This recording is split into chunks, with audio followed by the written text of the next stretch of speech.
Le silence dans le grand bureau du notaire était plus lourd que les chaînes qu'elle ne portait pas encore. Anaïs sentait le poids des regards sur elle, celui glacial et possessif du prince Laurent et celui, plus neutre mais tout aussi pesant, du vieil homme qui attendait derrière son bureau en acajou.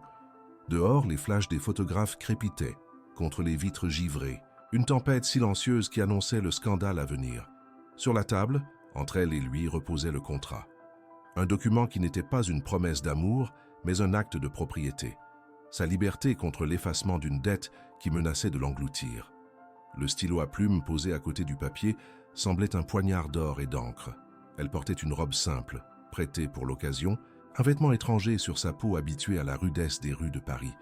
Chaque fibre de son être hurlait de fuir, de retourner à sa misère digne, mais le regard de Laurent la clouait sur sa chaise, un regard qui lui rappelait qu'elle n'avait plus d'échappatoire.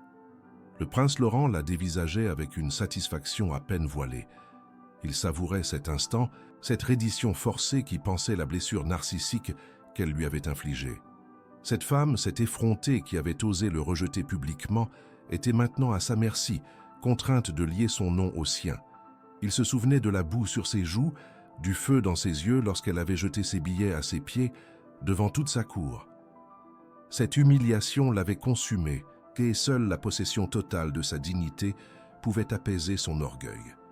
Il respirait lentement le parfum de sa propre victoire, un mélange de cuir et d'ambre qui emplissait la pièce, contrastant avec la vague odeur de pluie et de pauvreté qu'elle semblait encore porter en elle. Il ne désirait pas une épouse, il désirait un trophée, la preuve vivante que rien ni personne ne pouvait résister à sa volonté.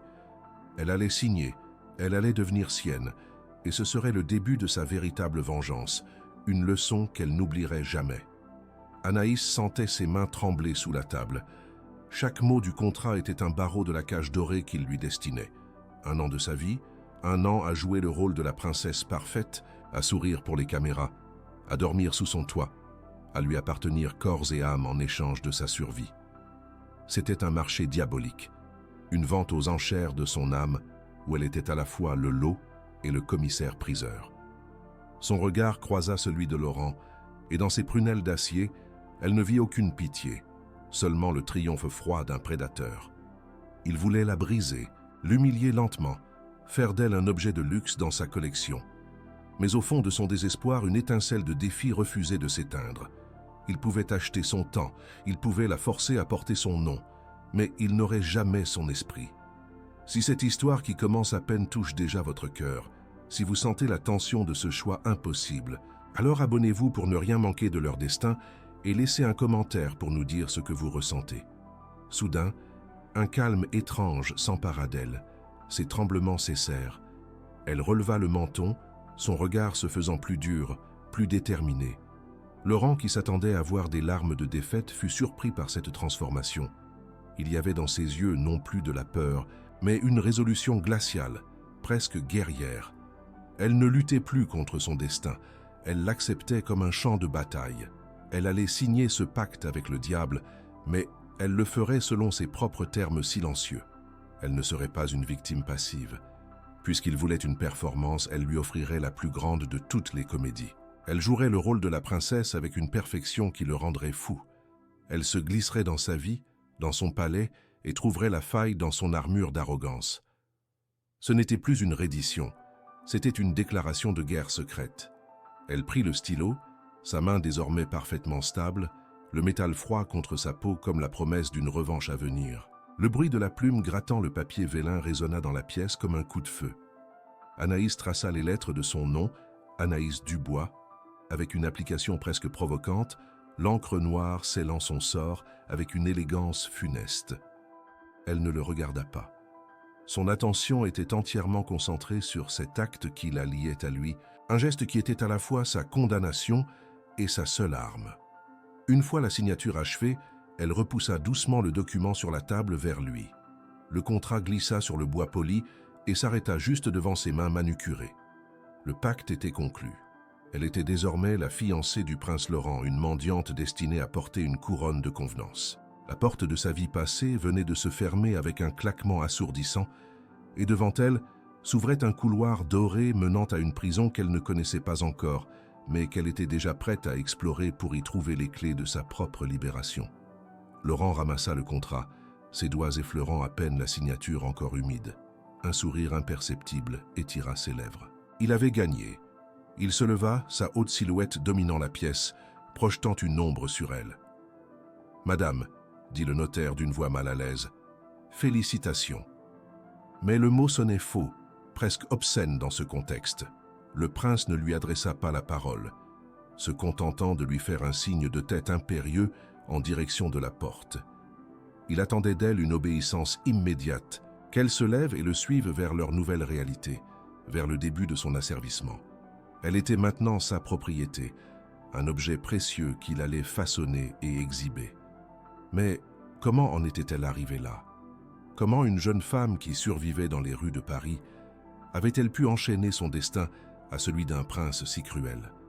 Pour comprendre la nature de cette union impossible, il fallait remonter le temps, une semaine plus tôt, sous une pluie battante qui semblait vouloir laver les péchés de la ville sans jamais pouvoir atteindre les leurs.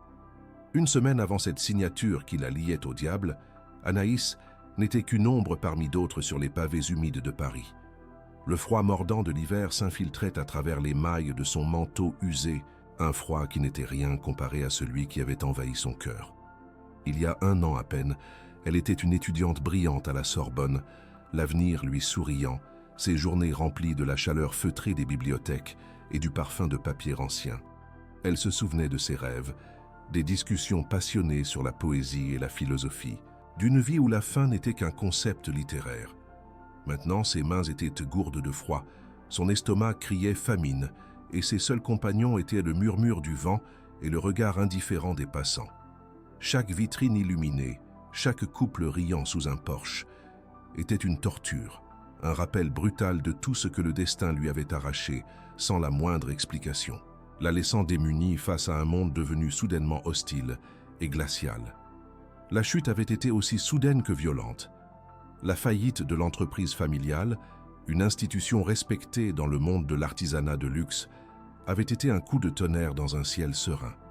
Du jour au lendemain, les créanciers étaient devenus des vautours, les amis des étrangers, et leur nom, autrefois synonyme de prestige, était traîné dans la boue. Son père, un homme fier et bon, n'avait pas survécu à la honte. Il s'était éteint lentement, consumé par un chagrin silencieux, laissant Anaïs seule face aux ruines de leur existence. Elle avait tout perdu, leur maison, leurs souvenirs, leur statut. Elle était passée des salons dorés aux trottoirs gris, apprenant à lire la pitié ou le dégoût dans les yeux des gens. Cette injustice la rongeait, ce sentiment que quelque chose d'orchestré, de malveillant, avait détruit sa famille. Mais sans preuves et sans ressources, sa colère n'était qu'un feu de paille dans la tempête de sa misère, une braise qu'elle entretenait secrètement pour ne pas sombrer complètement. Pour payer les dernières factures médicales de son père, dans un geste désespéré d'amour filial, elle avait commis l'irréparable, emprunté de l'argent à un homme dont le sourire ne cachait que la noirceur de son âme. La dette, au départ modeste, avait enflé avec des intérêts usuraires, devenant un monstre qui la dévorait vivante. Les menaces étaient devenues son quotidien, des appels à des heures indues, des ombres qui la suivaient dans les ruelles sombres, des rappels constants que son corps et sa dignité étaient le seul capital qui lui restait. C'était sa vulnérabilité ultime, la chaîne invisible qui la rendait prisonnière. Chaque jour, l'échéance se rapprochait, et avec elle, la perspective d'un sort pire que la faim ou le froid. Elle était piégée, un oiseau à l'aile brisée dans une cage dont les barreaux se resserraient inexorablement, la poussant vers une soumission qu'elle refusait de toutes ses forces, même si elle ne voyait plus aucune issue. Pourtant, même au plus profond du désespoir, l'esprit d'Anaïs refusait de s'éteindre. Elle n'était pas une victime passive. Chaque matin, elle se forçait à se lever, à laver son visage à l'eau glacée d'une fontaine publique, à redresser ses épaules. Elle conservait un livre de poésie de sa mère, les pages cornées et jaunies, comme un talisman contre la laideur du monde. C'était le dernier vestige de la femme qu'elle avait été, une encre dans la tourmente. Pour survivre, elle dessinait sur des bouts de papier des portraits de touristes, capturant une étincelle de vie chez les autres pour ne pas oublier la sienne. Elle refusait l'aumône avec une fierté qui déconcertait, préférant gagner quelques pièces par son talent plutôt que de tendre la main. Cette dignité farouche était sa seule armure, une flamme fragile mais tenace dans l'obscurité, la preuve que même dépouillé de tout, son âme restait un territoire inviolable, un royaume qu'aucun prince et aucune dette ne pourraient jamais entièrement conquérir.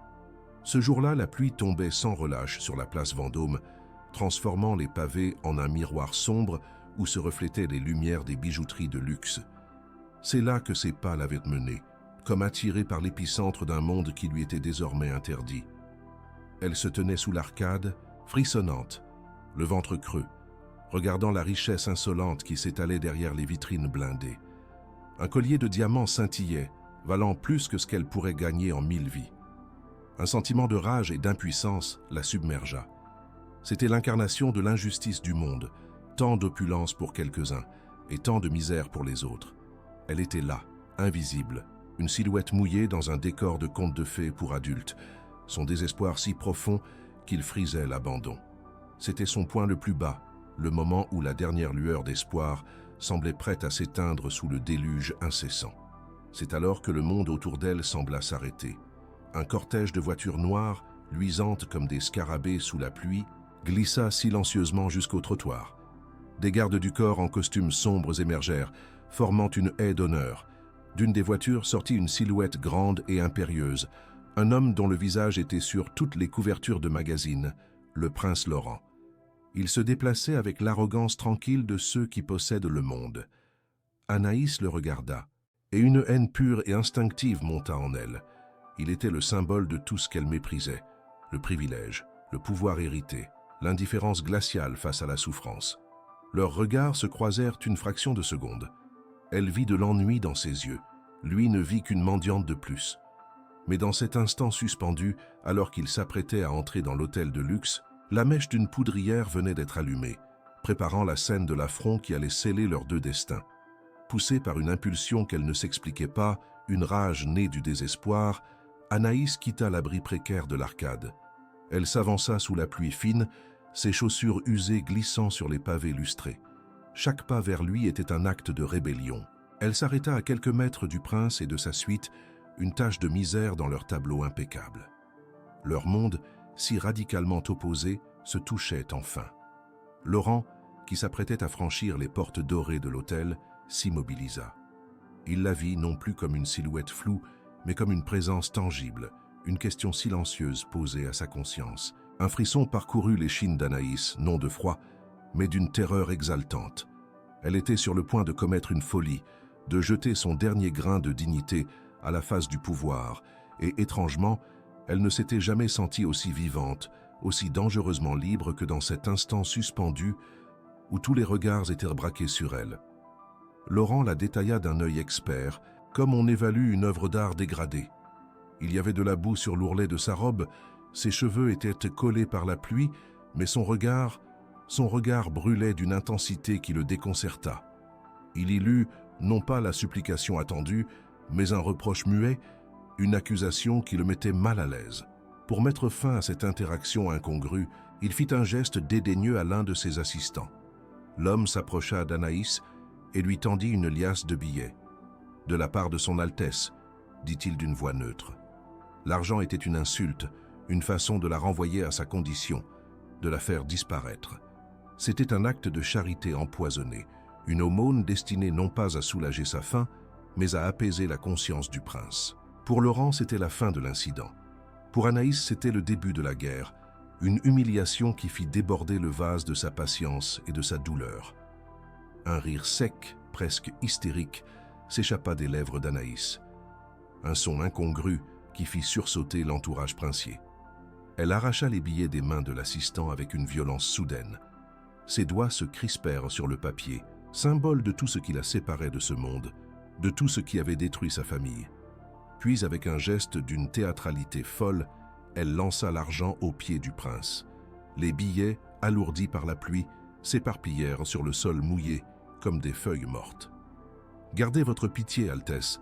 Sa voix tremblait de colère contenue. « Certaines choses ne s'achètent pas. Ma dignité en fait partie. » Le silence qui suivit fut plus assourdissant que le tumulte de la ville. Les gardes du corps se tendirent, prêts à intervenir, Mais le regard d'Anaïs, planté dans celui de Laurent, les cloua sur place.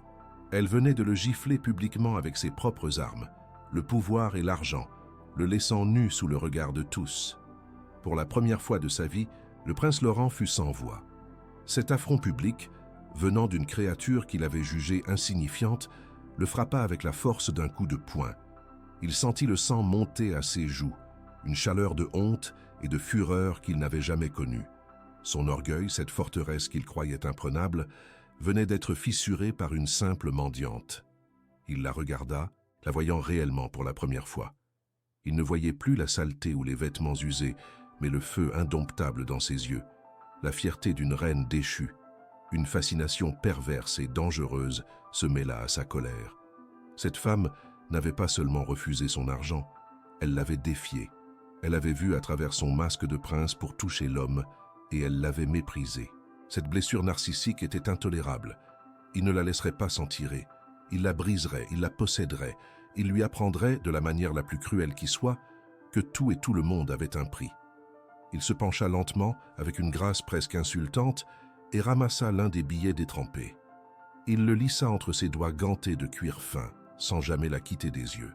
Son visage était redevenu un masque de froideur, mais ses prunelles brillaient d'une lueur glaciale et prédatrice. « Vous avez du cran », dit-il d'une voix basse, presque un murmure, mais qui portait une menace sans équivoque. « J'admire ça, mais le cran ne remplit pas un estomac vide et ne paie pas les dettes. » Chaque mot était une promesse de vengeance. Il se redressa, sa haute stature dominant la frêle silhouette d'Anaïs. Il ne lui adressa plus un regard, se tourna vers l'entrée de l'hôtel comme si elle n'existait plus et disparut à l'intérieur, suivi par sa cour silencieuse. Il la laissait seule sur le pavé, tremblante, non plus de froid mais de la conscience terrible de ce qu'elle venait de déclencher. Elle avait gagné une bataille, mais elle sentait qu'elle venait de déclarer une guerre qu'elle n'avait aucun moyen de gagner. L'empreinte de cette rencontre impossible marqua leurs âmes au fer rouge. Pour Laurent, elle était devenue une obsession, l'incarnation d'une insolence qu'il devait mater à tout prix. Sa première impression d'elle, une mendiante effrontée, s'était muée en la vision d'un défi à sa toute-puissance. Pour Anaïs, il était la confirmation de tout ce qu'elle haïssait. Un tyran arrogant et cruel, incapable de voir l'humanité derrière la pauvreté. La situation était claire. Elle avait rejeté son pouvoir de la manière la plus publique qui soit, et un homme comme lui ne pouvait le tolérer. L'ultimatum n'avait pas été prononcé, mais il flottait dans l'air lourd de Paris. Il la retrouverait. Il découvrirait ses faiblesses, ses secrets, cette dette qui la rongeait. Et quand il la tiendrait, il lui ferait regretter amèrement ce jour où elle avait osé jeter sa charité à ses pieds. La pluie continuait de tomber, lavant les billets abandonnés, mais elle ne pourrait jamais effacer la trace de cet affront qui venait de sceller leur destin. Dès l'instant où les portes massives du château se refermèrent derrière elle, Anaïs comprit que sa prison dorée avait un nom et une adresse. Ce n'était pas un foyer, mais un mausolée de pierre et de silence, un monument à la gloire de la lignée de Laurent. Il la guida à travers des salles immenses où les portraits de ses ancêtres la dévisageaient avec le même mépris glacial que lui. Chaque objet, chaque tapisserie, chaque meuble criait sa richesse et son pouvoir, une opulence conçue non pour le confort, mais pour l'intimidation. Lorsqu'ils atteignirent à sa chambre, une suite plus grande que son ancien appartement tout entier, il s'arrêta sur le seuil, son regard balayant la pièce puis se posant sur elle. Il attendait une réaction, de l'émerveillement peut-être, ou de la gratitude. Elle ne lui offrit qu'un silence poli, un vide qui le frustrait plus que n'importe quelle insulte. Elle ne le regarda même pas, se contentant de fixer la fenêtre immense qui donnait sur un parc parfaitement entretenu, une nature domptée, tout comme il comptait la dompter elle. Les premiers jours s'écoulèrent dans une guerre froide et silencieuse. Les repas, servis dans une salle à manger aux dimensions absurdes, étaient des champs de bataille, où les armes étaient le cliquetis des couverts et le poids des regards. Il tentait de la briser par l'indifférence, la traitant comme un meuble de plus dans son décor, tandis qu'elle ripostait par une dignité imperturbable. Un soir, il décida de changer de tactique.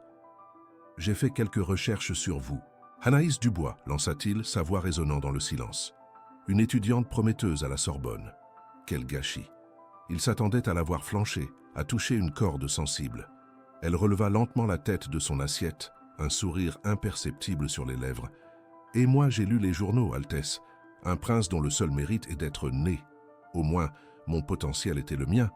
Je ne l'ai pas hérité. » La surprise sur son visage fut sa première victoire. Il venait de rencontrer non pas la mendiante, mais l'intellectuel, et il n'était pas préparé à cet adversaire. L'autorité de Laurent s'exerçait également à travers le personnel, et plus particulièrement à travers Madame Hélène, la gouvernante du château, une femme rigide, dont la loyauté envers le prince était aussi inébranlable que les murs de la forteresse. Elle voyait en Anaïs une usurpatrice, une souillure dans l'ordre parfait de son univers. Chaque instruction qu'elle donnait à Anaïs était un rappel de son statut. Les heures des repas, les tenues appropriées, les pièces auxquelles elle n'avait pas accès. Mais Anaïs, avec une patience et une intelligence subtiles, déjouait ses tentatives de contrôle. Elle ne se rebellait pas ouvertement, mais contournait les règles avec une grâce qui déconcertait la gouvernante. Au lieu de se plier au programme de lecture imposé par Laurent, elle passait ses après-midi dans la vieille bibliothèque, dénichant des volumes de poésie oubliés, se créant un sanctuaire intellectuel où leur pouvoir ne pouvait l'atteindre. Un acte de résistance silencieux qui rendait Laurent fou de rage et de fascination. Il la suivait parfois, à son insu, la regardant depuis l'ombre d'une porte ou le lointain d'une allée du parc. Il la vit un jour, assise au pied d'un chêne centenaire, un livre usé à la main, le visage baigné par la lumière dorée du couchant. Elle semblait si loin de la créature souillée et agressive de la place Vendôme, si sereine, si complète en elle-même. Une émotion inconnue, un mélange de désir et de jalousie le saisit. Il était jaloux de ce livre, de ce monde intérieur où il n'avait pas sa place. Poussé par une impulsion qu'il ne contrôlait pas, il s'approcha. Le crissement de ses pas sur le gravier la fit sursauter. Elle se referma aussitôt, son masque de froideur se remettant en place. « Que lisez-vous » demanda-t-il, sa voix plus douce qu'il ne l'aurait voulu. « De la poésie » répondit-elle sèchement. « Quelque chose que l'argent ne peut ni acheter ni comprendre. » La trêve n'avait duré qu'un instant, mais cet instant avait suffi à fissurer son armure, révélant une attraction qui les terrifiait tous les deux. Un soir, alors qu'elle passait devant la porte entr'ouverte de son bureau, elle entendit sa voix, changée, dure et tendue. Il était au téléphone. « Père, je vous ai déjà dit que la situation est sous contrôle. Non, elle n'est pas comme les autres. C'est mon affaire, pas celle de la couronne. » Les mots étaient tachés, chargés d'une frustration et d'une rancœur ancienne. Anaïs s'immobilisa, captant pour la première fois une faille dans l'assurance du prince. Elle entrevit un autre homme, celui qui luttait contre l'ombre d'un père autoritaire, un homme dont la vie était dictée par des obligations et des attentes écrasantes. Cette bribe de conversation ne l'excusa pas à ses yeux, mais elle le rendit soudainement plus humain, plus complexe. Elle comprit que son besoin de contrôle absolu n'était peut-être que le reflet de sa propre servitude, une cage dorée, héritée dont il ne possédait pas non plus la clé. Ce n'était pas de la pitié qu'elle ressentit, mais une compréhension nouvelle et troublante de son ennemi. 2 semaines s'étaient écoulées depuis sa signature, 2 semaines de ce jeu de pouvoir épuisant. Leur relation était un nœud inextricable de haine, de dépendance et d'une attirance électrique et refoulée qu'aucun d'eux n'osait admettre. Madame Hélène continuait sa surveillance hostile, rapportant chaque écart de conduite d'Anaïs au prince. C'est dans ce climat tendu que Laurent fit son annonce, un soir, après le dîner. « Dans 1 semaine, nous organisons le gala de charité annuel de la famille, ici, au château. » Son regard se posa sur elle, un défi clair dans ses yeux. « Vous serez à mes côtés. Vous jouerez le rôle de la future princesse avec une perfection absolue. Le monde entier nous regardera. » Il venait de lui tendre le scénario de sa propre humiliation publique. Il lui désigna une boîte de velours sur la table. À l'intérieur, une robe d'une beauté à couper le souffle, mais qui ressemblait à un linceul de soie. La scène était prête, et elle serait l'actrice principale d'une tragédie dont il avait écrit chaque ligne. La soirée du gala de charité avait transformé le château en une constellation de diamants et de sourires faux. Anaïs, drapée dans la robe de soie que Laurent lui avait imposée, se sentait comme une poupée magnifique et vide. Chaque pas à son bras sur le marbre poli était une performance, un mensonge qu'elle jouait avec une perfection glaciale. Les invités, un parterre de l'aristocratie européenne, la dévisageait avec une curiosité qui oscillait entre l'admiration et le mépris à peine voilé. Il voyait une Cendrillon, une énigme, mais personne ne voyait la femme en cage derrière le regard impassible. Laurent, à ses côtés, semblait savourer ce triomphe. Il exhibait sa fiancée comme un trophée de guerre, la preuve vivante de son pouvoir de transformer la boue en or. Mais sous son assurance, une tension trahissait son anxiété. Il la surveillait non par sollicitude, mais par peur de l'imprévu, craignant que la flamme rebelle qu'il avait tenté d'éteindre ne ressurgisse pour l'incendier devant son monde. Le venin prit la forme d'une femme âgée, la duchesse de Valois, une parente éloignée du roi dont le pouvoir à la cour était aussi ancien que ses perles. Elle s'approcha d'eux, son visage ridé plissé par un sourire qui n'atteignait pas ses yeux froids, comme des éclats de glace. Elle complimenta Anaïs sur sa robe, sa posture, chaque mot étant une caresse empoisonnée. « Vous êtes absolument ravissante, mon enfant », susurra-t-elle d'une voix mielleuse qui fit frissonner Anaïs. « Le prince a un goût exquis. Il sait dénicher des trésors dans les endroits les plus inattendus. » Le sous-entendu était clair, une insulte voilée qui fit se tendre l'atmosphère autour d'eux. Laurent se raidit, un avertissement silencieux dans son regard, mais la duchesse l'ignora superbement.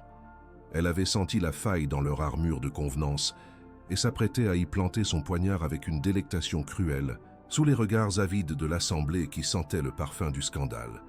Alors que le silence s'épaississait, la duchesse porta le coup de grâce. Elle pencha la tête, un air de fausse réminiscence sur le visage.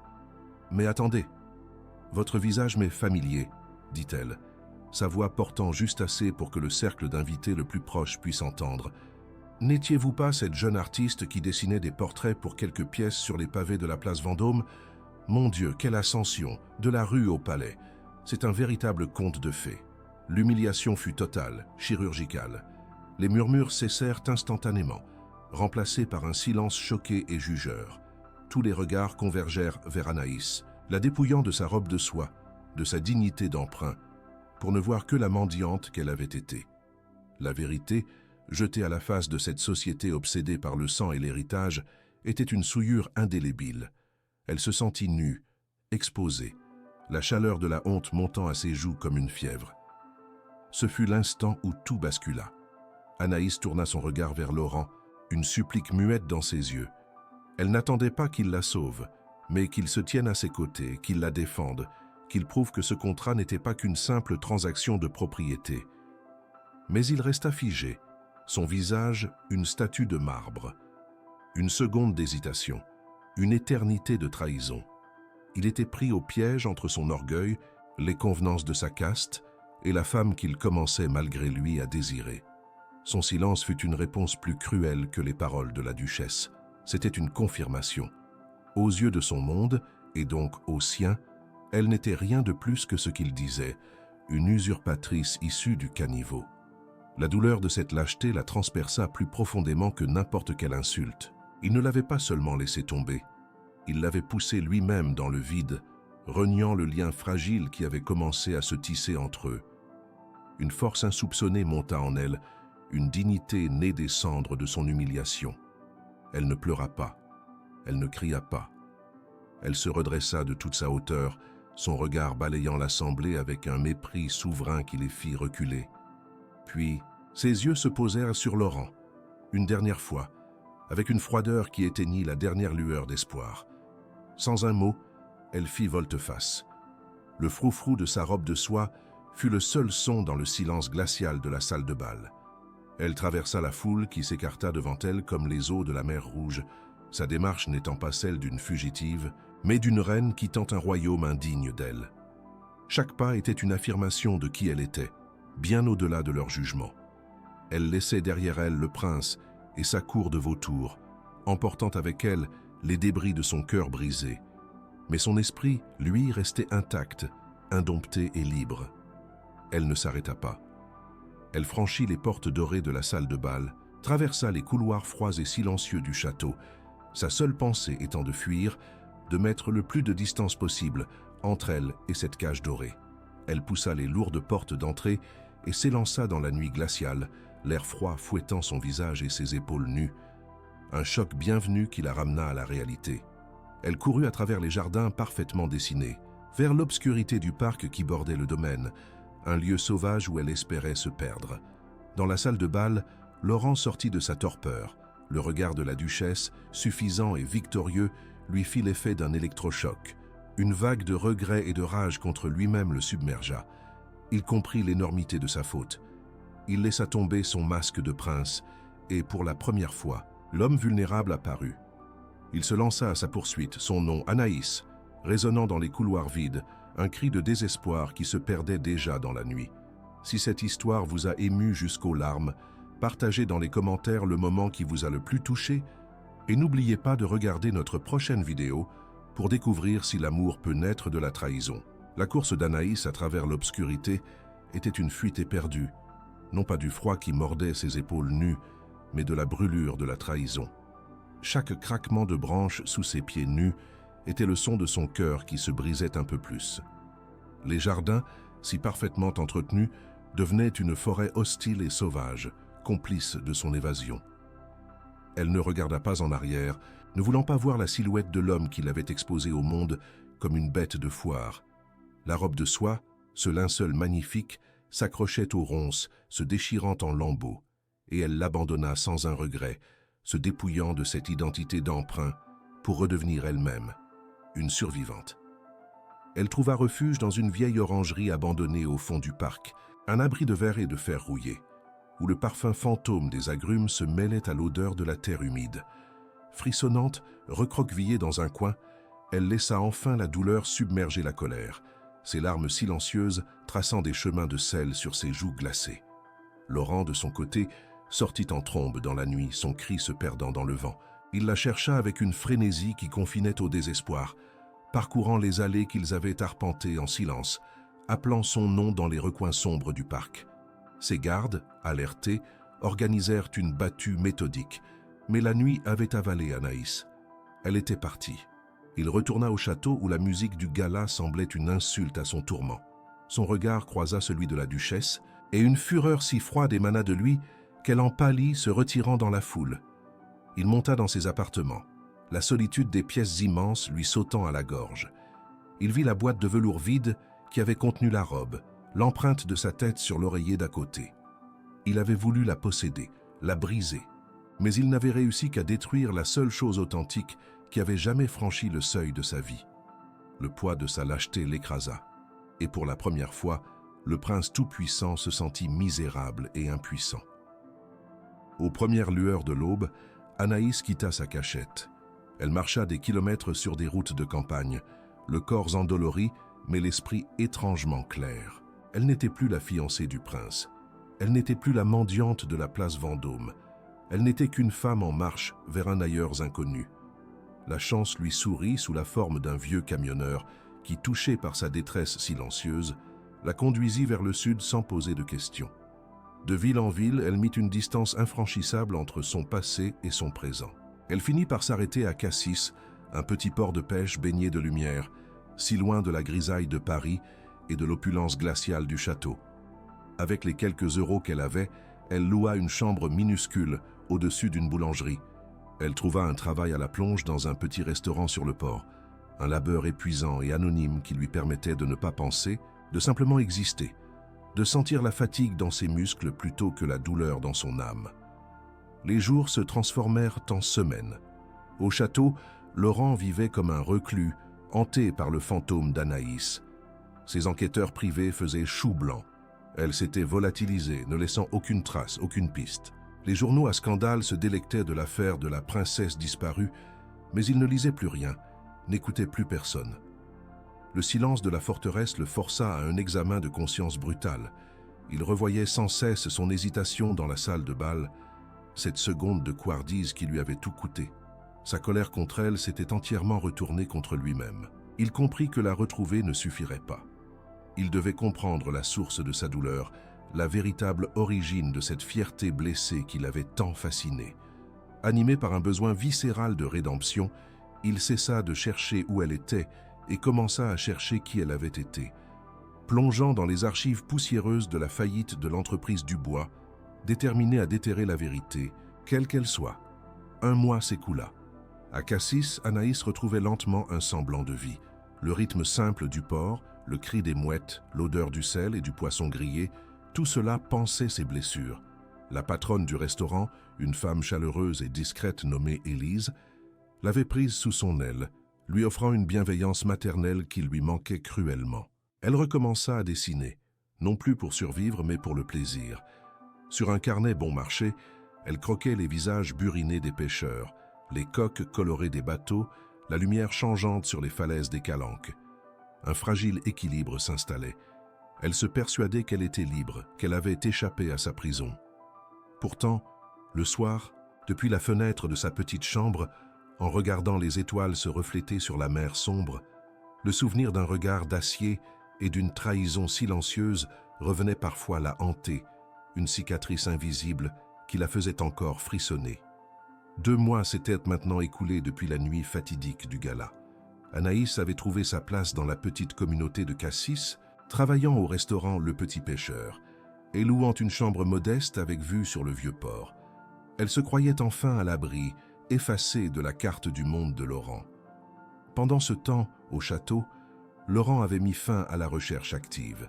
Il avait passé ses semaines enfermé dans son bureau, transformé en détective de son propre passé familial.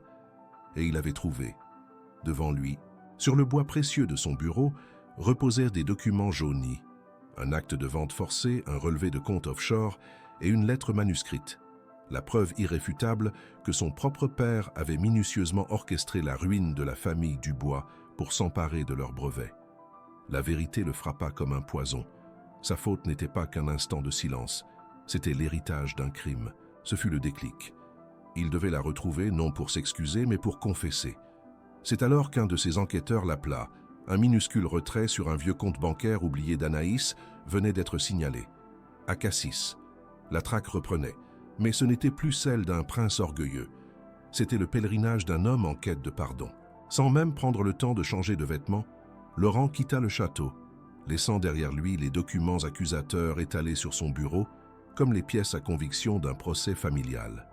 Il ne conduisait pas, laissant son chauffeur fendre la campagne française à une vitesse qui reflétait son urgence intérieure. Chaque kilomètre qui le séparait de Paris était un pas de plus loin de l'homme qu'il avait été.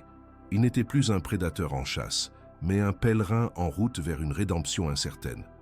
Il regardait le paysage défiler, les champs dorés et les villages endormis, mais ne voyait que le visage d'Anaïs, la lueur de défi dans ses yeux le jour de leur première rencontre, la douleur muette de sa trahison lors du gala. Le poids de la culpabilité de son père s'ajoutait au sien, une dette de sang et d'honneur qu'aucune fortune ne pourrait jamais rembourser. Il n'allait pas à Cassis pour la récupérer. Il y allait pour se rendre, pour déposer les armes et confesser un péché qui n'était pas seulement le sien, mais celui de toute sa lignée. Arrivé à Cassis, le contraste fut brutal. L'opulence froide de son monde se dissolvait dans la lumière chaude et vibrante du petit port méditerranéen. L'air sentait le sel, le pain et la bouillabaisse, des odeurs de vie simples et authentiques qui lui étaient étrangères. Dépouillé de son aura princière, il n'était qu'un homme en costume sombre, incongru dans ce décor de filets de pêche et de façades colorées. Il commença sa quête avec une humilité qu'il n'avait jamais connue, montrant une photo discrète d'Anaïs aux commerçants. Les premiers regards furent méfiants. Qui était cet homme riche cherchant une jeune femme qui semblait enfin avoir trouvé la paix? Mais la sincérité de son angoisse finit par percer leur défiance. Un vieux pêcheur, le visage buriné par le soleil, finit par pointer du doigt une petite terrasse surplombant le port. Elle travaille là, au Petit Pêcheur. Laissez-la tranquille, elle a assez souffert. Cet avertissement résonna en lui comme une sentence, renforçant sa détermination à réparer plutôt qu'à posséder. Il la vit avant qu'elle ne le voie. Elle était assise sur un muret en pierre pendant sa pause, un carnet de croquis sur les genoux, un léger sourire aux lèvres, alors qu'elle dessinait les bateaux dansant sur l'eau. Le soleil avait doré sa peau et éclairci quelques mèches de ses cheveux. Elle portait un simple tablier de serveuse par-dessus une robe d'été, et elle semblait heureuse. Une paix émanait d'elle, une sérénité qu'il ne lui avait jamais connue et qu'il avait failli détruire à jamais. Ce tableau lui serra le cœur d'un étau de regret. Il avait voulu faire d'elle une princesse de porcelaine, froide et parfaite, alors que sa véritable beauté résidait dans cette force tranquille, cette capacité à renaître de ses cendres. Il resta un instant immobile, à la lisière de sa nouvelle vie, se sentant comme un fantôme venu hanter un paradis qu'il ne méritait pas. L'homme qui avait tout ne s'était jamais senti aussi pauvre qu'en cet instant, face à la richesse de cette simple scène de vie. Il fit un pas, puis un autre, le bruit de ses chaussures en cuir sur les pavés semblant profaner le calme du lieu. Elle leva les yeux, d'abord par simple curiosité, puis son expression se figea. Le crayon glissa de ses doigts et tomba au sol dans un silence assourdissant. Toute la lumière qu'il avait vue sur son visage s'éteignit, remplacée par un masque de glace, une muraille de méfiance et de douleur ravivée. Elle se leva lentement, son corps se tendant comme pour se préparer à une attaque. « Laurent ?» Son nom sortit de ses lèvres, non pas comme une question, mais comme une accusation. « Que faites-vous ici ?» Sa voix était dénuée de toute émotion, plus tranchante qu'un éclat de verre. Il n'y avait plus de défi, plus de colère, seulement un vide immense, le gouffre qu'il avait lui-même creusé entre eux. Il s'arrêta à quelques mètres, comprenant que chaque pas de plus serait une agression, une violation de la paix qu'elle avait si durement conquise. « Je ne suis pas venu pour vous forcer à revenir, » dit-il d'une voix basse, rauque d'une émotion qu'elle ne lui connaissait pas. Il ne chercha pas à se justifier pour le gala, pour sa lâcheté. Il alla directement au cœur du mal. « Je suis venu parce que j'ai découvert la vérité, la vraie raison pour laquelle vous avez tout perdu. » Il sortit de sa veste une enveloppe et la posa sur le muret entre eux, un geste d'offrande et de confession. « Votre famille n'a pas fait faillite, Anaïs. Elle a été détruite. Chaque étape de leur chute a été méticuleusement planifiée, orchestrée pour les dépouiller de tout ce qu'ils avaient. » Il la regarda droit dans les yeux, laissant le poids de ses prochains mots sceller leur destin. « L'homme qui a tout organisé, qui a signé les ordres, qui a profité de votre ruine, c'était mon père. » La révélation tomba dans l'air marin, une bombe silencieuse qui fit vaciller le monde d'Anaïs sur ses fondations. Elle resta pétrifiée, le regard fixé sur l'enveloppe comme si c'était un serpent. Le choc de la nouvelle était si violent qu'il balaya sa colère, la laissant nue face à une vérité monstrueuse. Son malheur n'était pas le fruit du hasard ou d'une mauvaise gestion, mais d'un crime délibéré, et le coupable portait le même nom que l'homme qui se tenait devant elle. Laurent ne bougea pas, lui laissant l'espace pour absorber l'horreur de la situation. Il ne demandait rien, ni pardon, ni compréhension. Il était simplement là, porteur d'une vérité qui le condamnait autant qu'elle le libérait de ses mensonges. La dynamique entre eux venait de basculer de manière irréversible. Il n'était plus le prince arrogant et elle la mendiante rebelle. Ils étaient les héritiers d'une tragédie commune, deux âmes liées par une dette de sang. « Je ne vous demande pas de me croire, » murmura-t-il. « Je vous demande seulement de me laisser vous montrer les preuves, de me laisser commencer à payer la dette de ma famille. » Le soleil se couchait sur Cassis, et dans la lumière orangée, une nouvelle et douloureuse aube se levait pour eux deux. Les mots de Laurent restèrent suspendus dans l'air salin, plus lourds et plus dévastateurs que n'importe quelle insulte qu'il lui avait jamais jetée. Anaïs sentit le sol se dérober sous ses pieds. Ce n'était plus une histoire de dette, de contrat ou d'orgueil blessé. C'était l'histoire de sa vie, le pourquoi de chaque nuit passée dans le froid, de chaque regard de pitié, de la mort silencieuse de son père. Tout s'emboîtait dans un puzzle monstrueux dont elle n'avait jamais soupçonné l'existence. Son regard quitta l'enveloppe, ce tombeau de papier contenant la vérité, pour se poser sur lui. Elle ne voyait plus le prince, ni son geôlier. Elle voyait le fils de l'homme qui avait signé l'arrêt de mort de sa famille. Une vague de nausée la submergea, une douleur si profonde qu'elle en éclipsa la colère. Le monde entier, avec ses couleurs vives et la douceur du crépuscule, semblait soudain n'être qu'un décor de théâtre pour une tragédie dont elle était l'héroïne involontaire et brisée. Il vit le désarroi sur son visage, la couleur quittait ses joues, et il fit un pas en avant, retenant son geste au dernier moment pour ne pas l'effrayer. « Je ne l'ai su que récemment. » Sa voix était un murmure brisé, dépouillé de toute arrogance. « J'ai commencé à chercher votre passé par vengeance, Anaïs. Je voulais trouver une faille, quelque chose pour vous contrôler, pour vous faire payer l'humiliation que vous m'aviez infligée. J'étais un monstre d'orgueil, aveuglé par mon propre pouvoir. Mais en cherchant vos faiblesses, j'ai trouvé la corruption de ma propre famille. J'ai compris que la cage dans laquelle je vous avais enfermé n'était que le reflet de la mienne. Une prison dorée de mensonges et de crimes hérités. Je ne vous ai pas seulement humilié. Je vous ai forcé à vivre sous le toit de l'homme dont le Père avait tout détruit pour vous. Il n'existe pas de pardon pour une telle chose, je le sais. Je ne suis ici que pour confesser. Anaïs tremblait, ses mains se crispant en poings à ses côtés. Une part d'elle voulait hurler, le frapper, le chasser de ce sanctuaire qu'elle s'était construit. Une autre part était paralysée par l'énormité de la révélation. Alors tout ça, sa voix était à peine audible, un fil de soie prêt à rompre. Le contrat, le château, le gala, tout n'était qu'une farce macabre jouée sur les ruines de ma vie. Ses yeux enfin se levèrent pour le confronter, et ce qu'elle y vit la désarma. Il n'y avait plus de triomphe, plus de froideur. Il n'y avait qu'un abîme de culpabilité et un désespoir si authentique qu'il en était presque palpable. Il ne se tenait pas devant elle comme un prince venu récupérer son dû, mais comme un homme brisé, offrant les fragments de son âme en guise de réparation. Lentement, sa main se tendit et se posa sur l'enveloppe. Le papier était frais sous ses doigts, mais il semblait la brûler, comme si toute la douleur de son passé y était contenue. « Je ne peux pas effacer ce que mon père a fait », continua Laurent, sa voix gagnant en intensité, en urgence. « Et je ne pourrai jamais effacer ce que moi, je vous ai fait. Je peux vous rendre votre nom, votre fortune, chaque centime qui vous a été volé. Mais ce n'est pas pour ça que je suis là. Je suis là parce que cette quête de vengeance m'a forcé à me voir pour ce que j'étais. Et c'est vous qui m'avez tenu ce miroir. Vous avez été la seule personne à jamais voir l'homme faillible derrière le titre. Vous m'avez défié, vous m'avez haï, et ce faisant, vous m'avez réveillé. Je ne suis pas venu vous rendre votre passé, Anaïs. Je suis venu vous supplier de me laisser faire partie de votre avenir. Car en essayant de vous posséder, j'ai réalisé la vérité la plus terrifiante de toutes. Je suis tombé amoureux de vous, et sans vous, je ne suis plus rien. » La confession, nue et totale, plana entre eux, aussi irrévocable que celle concernant son père. Un long silence s'installa, seulement troublé par le clapotis des vagues contre les rochers. Anaïs le regarda, voyant pour la première fois toutes les couches de sa complexité. Le tyran, le fils blessé, l'homme repentant, l'amoureux désespéré.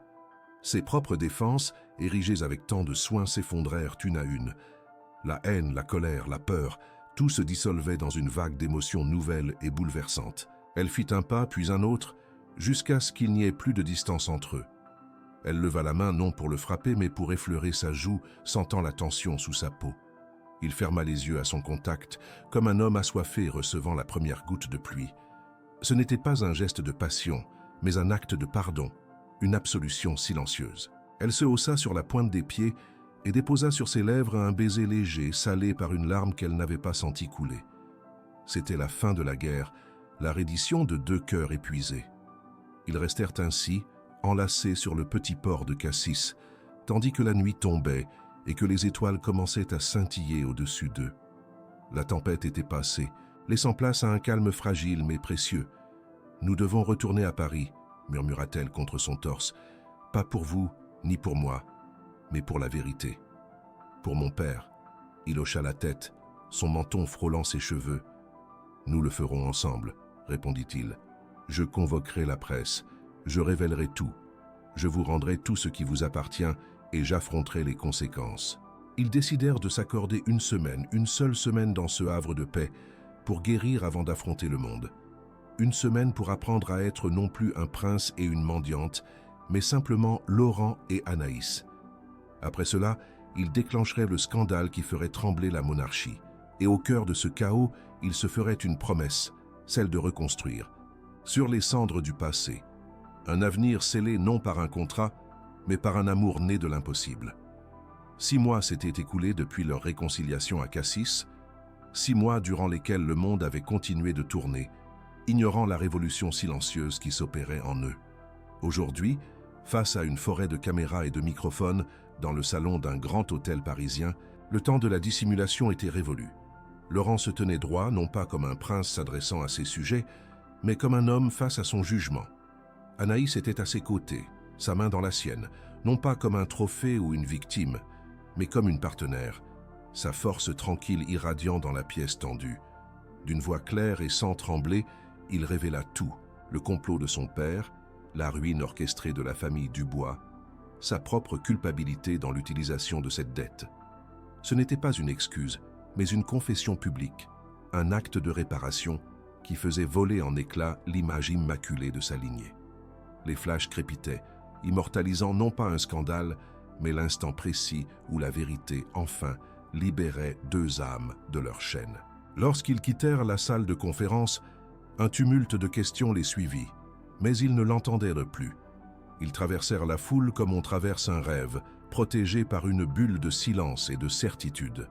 Ils ne retournèrent pas au château, ce mausolée de pierre et de secrets qui avait été leur prison. Laurent l'avait mis en vente avec tout ce qu'il contenait, coupant les derniers liens avec un héritage empoisonné. Leur nouvelle vie les attendait dans un appartement lumineux au cœur du Marais, un lieu choisi non pour son prestige, mais pour sa chaleur.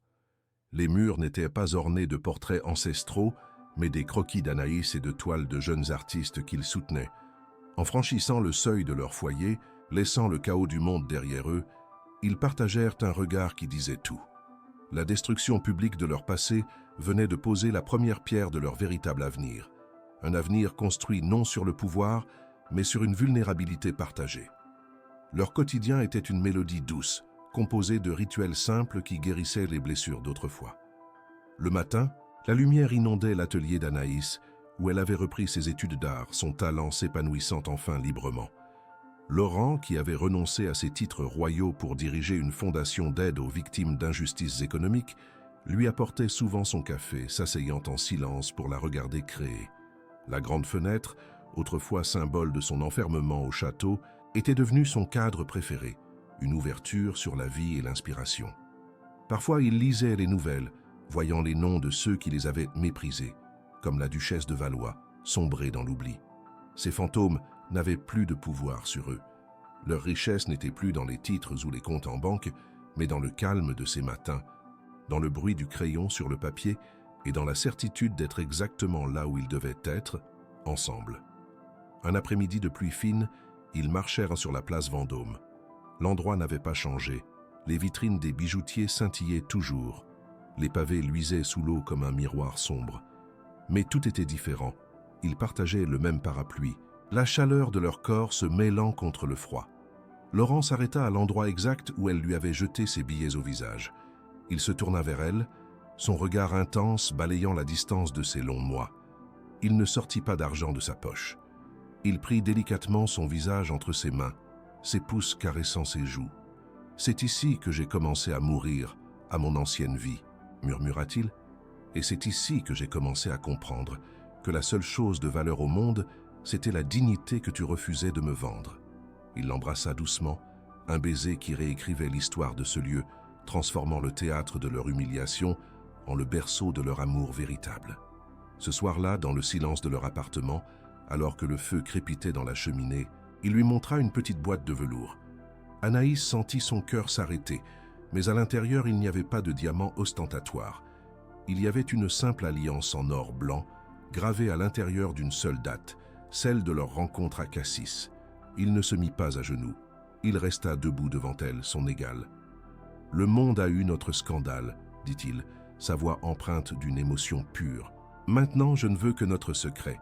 Je ne te demande pas de devenir une princesse. Je te demande de me laisser être ton mari.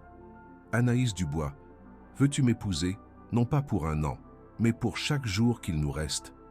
Les larmes montèrent aux yeux d'Anaïs alors qu'elle hochait la tête. Il lui passa la bague au doigt, un geste qui annulait la signature forcée sur le contrat. Puis, ensemble, ils jetèrent le vieux document dans les flammes, regardant le papier se consumer, et leurs noms, autrefois liés par la haine, être enfin unis par le choix. Plus tard dans la nuit, la ville endormie sous un manteau de lumière diffuse, ils étaient assis près de la fenêtre. Ils ne lisaient pas des rapports financiers, mais le vieux livre de poésie d'Anaïs, celui qu'elle avait gardé comme un talisman dans les rues. Sa voix basse donnait vie aux vers qu'elle connaissait par cœur. Elle posa sa tête sur son épaule, sentant le rythme de sa respiration, le poids rassurant de sa présence. Le prince arrogant et la mendiante rebelle avaient disparu, laissant place à un homme et une femme qui avaient trouvé leur royaume non pas dans un palais, mais dans l'espace fragile et infini entre leurs deux cœurs. Il referma le livre, son regard rencontrant le sien dans le reflet de la vitre. Ils ne dirent rien. Leur silence n'était plus une arme, mais une promesse. Dans le calme de cette nuit parisienne, ils avaient enfin trouvé ce qu'ils avaient toujours cherché, un endroit où leurs âmes pouvaient enfin se reposer. Si cette histoire a su vous toucher, laissez-nous savoir en commentaire quelle scène vous a le plus marqué. Et n'oubliez pas de vous abonner pour ne manquer aucune de nos prochaines romances.